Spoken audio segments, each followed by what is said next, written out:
Hi. I'm Matthew. I am an AI neural voice from AWS Polly.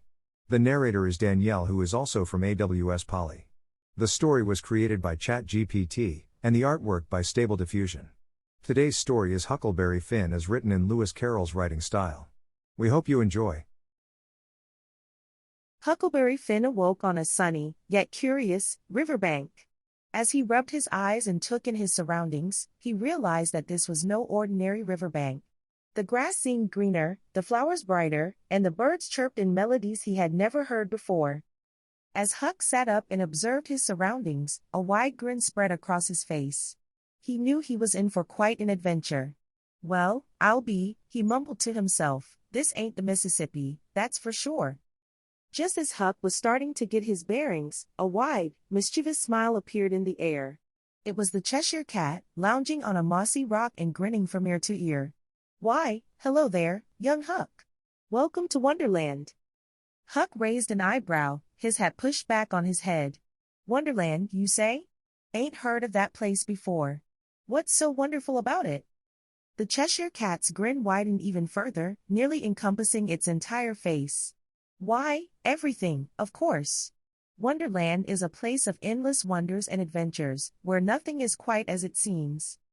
Huck scratched his head, his curiosity piqued. "Well, I reckon I'm always up for an adventure. What's the first thing I ought to do?" The Cheshire Cat chuckled and vanished, leaving only its smile hanging in the air. "That's the spirit, Huck. Just follow the White Rabbit, he'll lead you to all sorts of curious places." As if on cue, a rush of wind stirred the grass, and the White Rabbit appeared before Huck, clutching a pocket watch and looking flustered as ever. Oh dear, I'm terribly late for the Queen's unbirthday party. Are you coming, young sir?" Huck blinked, trying to make sense of the frenzied White Rabbit before him. "Unbirthday party? What's that?" The White Rabbit hopped impatiently. "Why, an unbirthday party, of course. It's the one day when everyone in Wonderland gets to celebrate their birthday, even if it's not their birthday. It's a perfectly ordinary custom, I assure you." Huck chuckled and stood up, dusting off his trousers. "Well, I ain't ever heard of an unbirthday party, but I reckon I can give it a try. Lead the way, Mr. Rabbit." And with that, Huck and the White Rabbit embarked on a journey through Wonderland, a land filled with whimsy, nonsense, and peculiar characters. The trees whispered secrets to them, and the flowers chimed in with songs that made them tap their feet. As they strolled through a forest of towering mushrooms, they encountered the caterpillar, a creature perched atop a toadstool, puffing on a hookah. He exhaled a series of smoke rings that transformed into spinning tops. "Who are you?" the caterpillar asked, his voice languid and dreamy. Huck raised his hand in greeting. "I'm Huckleberry Finn, and this here's the White Rabbit. We're exploring this here Wonderland." The caterpillar nodded, his eyes half closed. "Exploring, you say?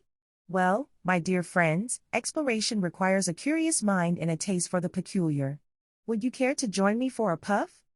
Huck hesitated for a moment but decided to give it a try. He took a small puff from the hookah and felt a warm, dreamy sensation wash over him. The world around him seemed to shift and swirl, and he found himself floating on a river of vivid, colorful thoughts.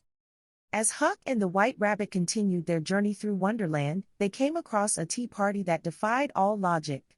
The Mad Hatter, with his hat tilted at an improbable angle, was pouring tea into cups that defied gravity.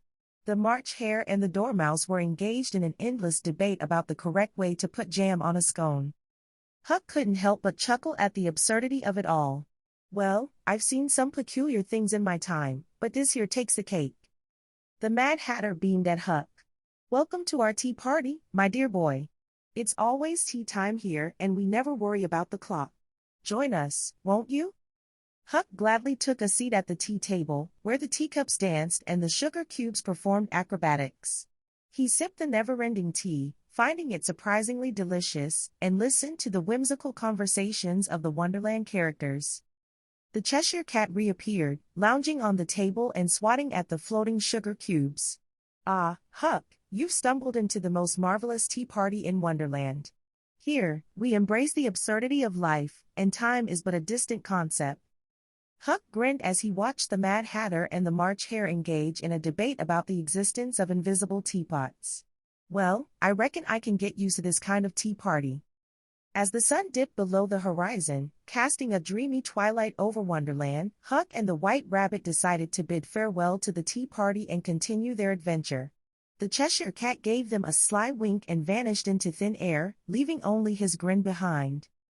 Their next destination led them to a field of peculiar flowers, each one with a distinct personality. There were talkative daisies, grumpy tulips, and roses that seemed to be playing a game of cards. Huck couldn't resist striking up a conversation with a particularly chatty daisy. "Howdy there, little fella. What's your story?" The daisy swayed in the breeze and replied in a high-pitched voice, "Oh, I'm a daisy do, and I simply adore chatting with newcomers. Have you ever heard of a flower that sings lullabies to the moon?" Huck chuckled. "Well, I reckon I've heard my fair share of river songs, but singing to the moon is a new one." The White Rabbit hopped over, looking intrigued.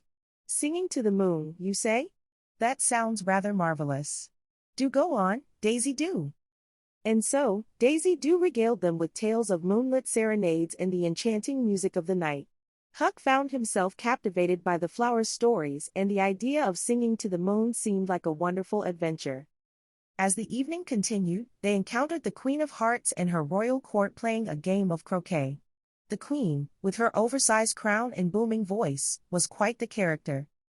Huck whispered to the White Rabbit, "Seems like this Queen fella runs a tight ship." The White Rabbit nodded nervously. "Indeed, she's known for her love of order and her fondness for off-with-their-heads pronouncements. But fret not, Huck, she's more bark than bite." Huck observed the game of croquet with great interest, as the flamingo mallets had a mind of their own and the hedgehogs scurried about the court. The Cheshire Cat reappeared, perched on the Queen's shoulder, his grin more mischievous than ever. Ah, the Queen's croquet match, a spectacle to behold. Just be sure to play by the rules, or you might find yourself on the wrong end of Her Majesty's temper, the Cheshire Cat whispered to Huck. Huck, not one to back down from a challenge, decided to join the croquet game. The Queen eyed him with suspicion, but the Cheshire Cat's reassurance seemed to placate her momentarily.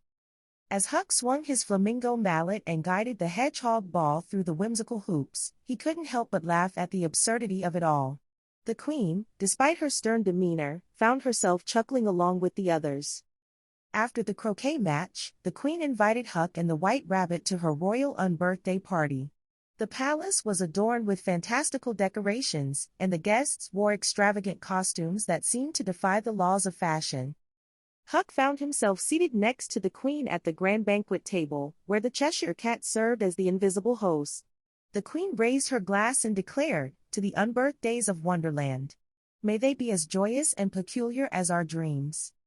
As the banquet unfolded, with dishes that turned into bubbles and desserts that played musical tunes, Huck couldn't help but feel a sense of wonder. The Queen, contrary to her earlier severity, regaled the guests with tales of her own curious adventures. The Cheshire Cat, now a floating grin hovering above the banquet table, winked at Huck. "Well, Huck, you've made quite an impression on Wonderland. It seems the ordinary becomes extraordinary when you're around." Huck grinned, tipping his hat to the Cheshire Cat. "Reckon I'm just here for the ride, enjoying the wonders of this here Wonderland." As the unbirthday festivities continued, Huck and the White Rabbit danced with the Queen in her court, twirling and spinning in a magical waltz. The night was filled with laughter, music, and a sense of unrestrained joy. But as the clock struck midnight, the Queen's expression grew serious. "Alas, the time has come to bid farewell to this enchanting night. Until the next unbirthday, my friends." With that, the Cheshire Cat's grin faded into the night, and Huck and the White Rabbit found themselves standing on the riverbank once again. The flowers whispered their final goodbyes, and the trees rustled in the gentle breeze. Huck turned to the White Rabbit, a grin still playing on his lips. "Well, that was one heck of an adventure, wouldn't you say?" The White Rabbit nodded, adjusting his pocket watch. "Indeed, Huck.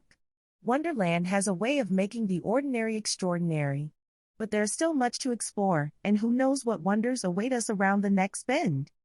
And so, with the memory of Wonderland etched in their hearts, Huck and the White Rabbit set out on a new journey. The riverbank seemed more vibrant, the stars more luminous, and the night more alive with possibilities. As they walked along the riverbank, Huck couldn't help but feel a sense of gratitude for the whimsical adventure he had experienced. Wonderland had taught him that sometimes, embracing the peculiar and letting go of the ordinary could lead to the most extraordinary moments. And so, under the moonlit sky, Huck and the White Rabbit continued their journey, ready to explore the wonders that awaited them around every bend in the river. For in Wonderland and beyond, the spirit of adventure was boundless, and the ordinary was merely a stepping stone to the extraordinary.